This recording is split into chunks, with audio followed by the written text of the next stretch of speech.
Assalamualaikum warahmatullahi wabarakatuh.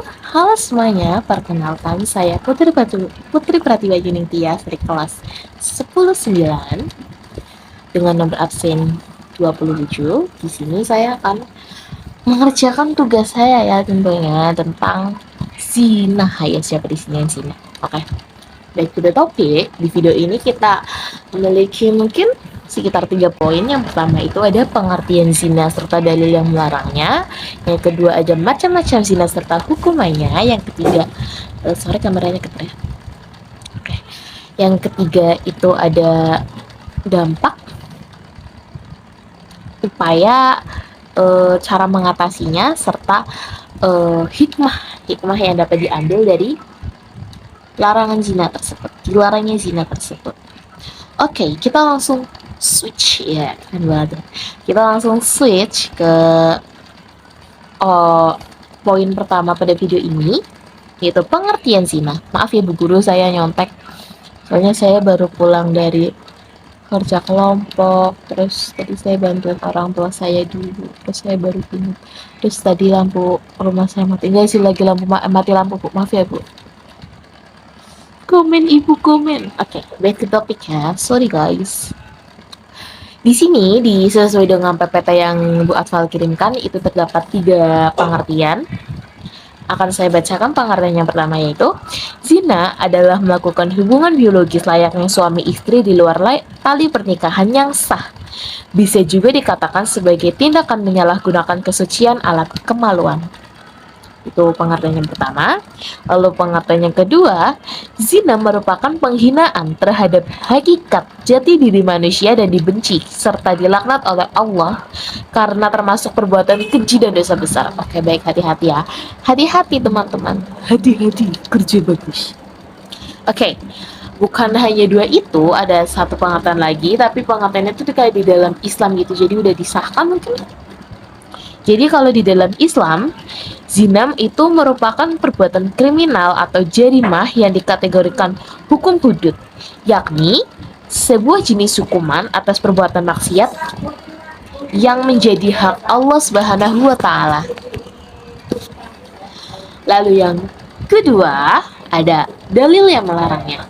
Kayak kalau dalil yang melarangnya mungkin saya hafal ya, tapi tenang aja, nanti bakal ada PPT di sini atau di sini atau di sini atau bahkan tengah. Oke. Jadi dalil yang menjelaskan itu larangan zina telah dijelaskan dalam Al-Quran pada surat Al-Isra ayat 32 serta dijelaskan juga pada surat An-Nur ayat 2. Lalu yang ketiga apa coba? Yang kedua. Oke, yang kedua itu ada bentar, macam-macam zina.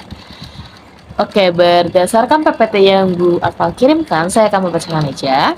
Dari Abu Hurairah, dari Rasulullah Shallallahu Alaihi Wasallam, beliau bersabda, sesungguhnya manusia itu telah ditentukan nasib perzinaannya, yang tidak mustahil dan pasti akan dijalaninya.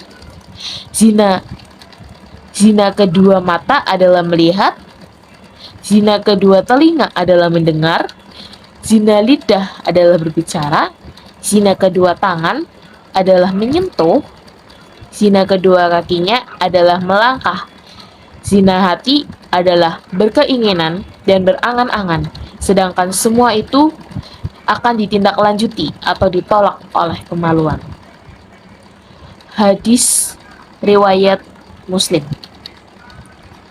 Oke, jadi berarti di sini ada berapa ya? Bentar aku hitung ya. Jatuh.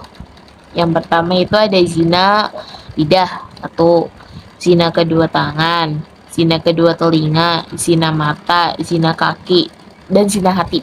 Berarti sekitar 6 atau 5 gitu ya. Mantap. Lalu ada hukumannya guys, hukumannya bagi pezina. Ini juga saya bukan searching lagi, tapi saya ambil yang ada di PPT-nya Bu Atfal. Dari Ubadah bin Asyamit, ia berkata, Rasulullah Shallallahu Alaihi Wasallam bersabda, ambillah dariku, Allah telah menjadikan bagi wanita-wanita itu hukumnya had, janda dan duda yang berzina. Hukumnya adalah deras 100 kali dan dirajam perawan dan perjaka yang berzina, maka hukumannya adalah dera 100 kali dan diasingkan selama 1 tahun. Serem ya. Makanya hati-hati ya teman-teman, stay safe. Lalu yang ketiga, bentar aku lupa. Oh, yang ketiga itu ada dampak dulu ya. Yang pasti tuh zina pasti banget ada dampak negatifnya, guys. Kita bacakan dampak negatifnya ya. Dampak negatif di sini tuh saya dapat ada sekitar 10. Ya, kita bacakan. Yang pertama itu ada menghilangkan wibawa atau kesucian diri. Berarti kalau misal kita berzina gitu, akan menghilangkan wibawa. Jadi buat kalian yang hati-hati ya. Yang kedua itu ada menyebabkan kefakiran materi dan non materi. Kefakiran materi itu berarti kayak harta, dan kefakiran non materi berarti mungkin seperti sifat atau ya, saya selalunya begitu. Lalu yang ketiga ada terserang penyakit mematikan. Oh tentu di zaman sekarang itu ada namanya HIV. HIV itu nggak tahu sih, aku nggak tahu kepanjangannya apa, tapi intinya penyakit itu tuh belum ditemukan sama sekali obatnya, jadi hati-hati. Itu kebanyakan disebabkan oleh seks bebas dan pergaulan bebas. Jadi ya stay safe ya buat kalian, dan kalau bisa jangan mendekati kegiatan itu karena itu sangat berbahaya. Lalu ada juga mendapat laknat dari Allah dan Allah Subhanahu wa taala dan rasulnya. Pasti ya. Sedangkan tadi juga udah dijelaskan. Lalu yang ketiga, hisab yang jelek. Yang kelima ya? Bentar sih. 5 ya benar. Yang kelima, hisab yang jelek. Itu pasti guys. Yang ke-6, siksa di neraka. Wah, parah. Enggak parah, maksudnya kalian yang parah. Yang berzina itu hati-hati. Kalau sekarang apa? Satria Matahir. Sorry aku mabok, this is jogging gitu kata dia. Tapi sekarang udah di penjara, kasian banget ya.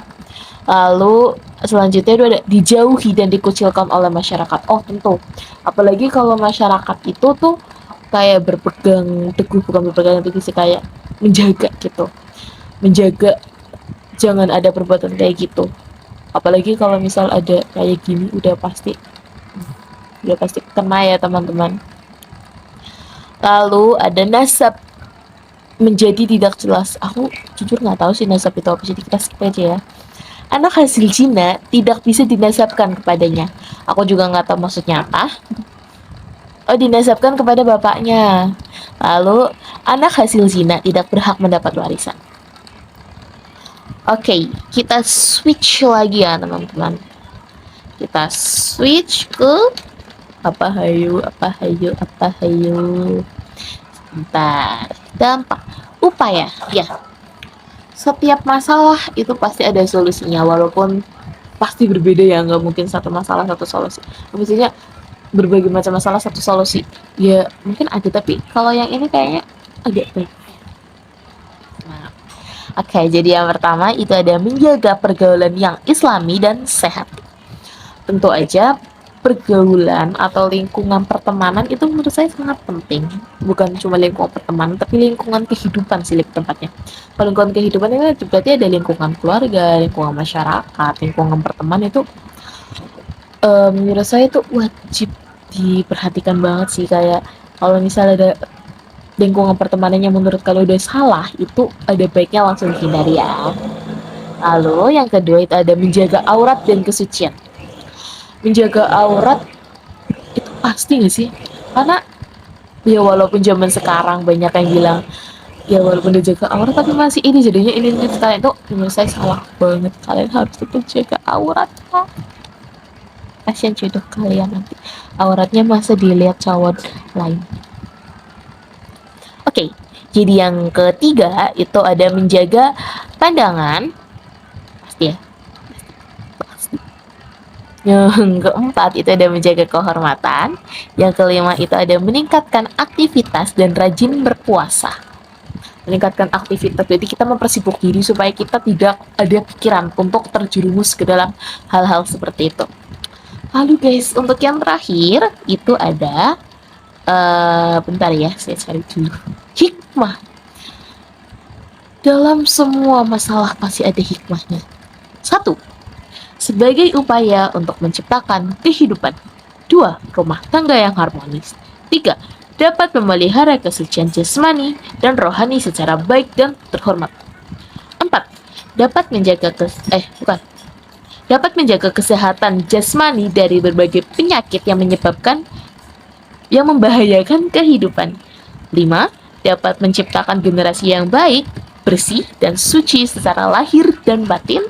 Lalu yang keenam, kehidupan masyarakat terbebas dari fitnah-fitnah dan laknat dari Allah Subhanahu wa taala. Oke, akhir materinya selesai, guys. Oke, mungkin segitu dulu ya dari saya. Maaf ya Bu kalau durasinya kelamaan, nanti saya kayaknya mau upload di YouTube aja, terus nanti linknya saya japri ke Bu Guru aja ya Bu, maaf. Saya kehabisan ide Bu. Aduh, saya pusing banget Bu. Oke. Maaf ya Bu kalau misal telat. Oke, terima kasih Ibu, terima kasih semuanya. Sekian dari saya, thank you, semoga apa yang saya sampaikan bisa bermanfaat walaupun gak jelas ya. Oke, sekian dari saya, kurang lebihnya mohon maaf. Thank you very much. Oke. Wassalamualaikum warahmatullahi wabarakatuh. Dadah.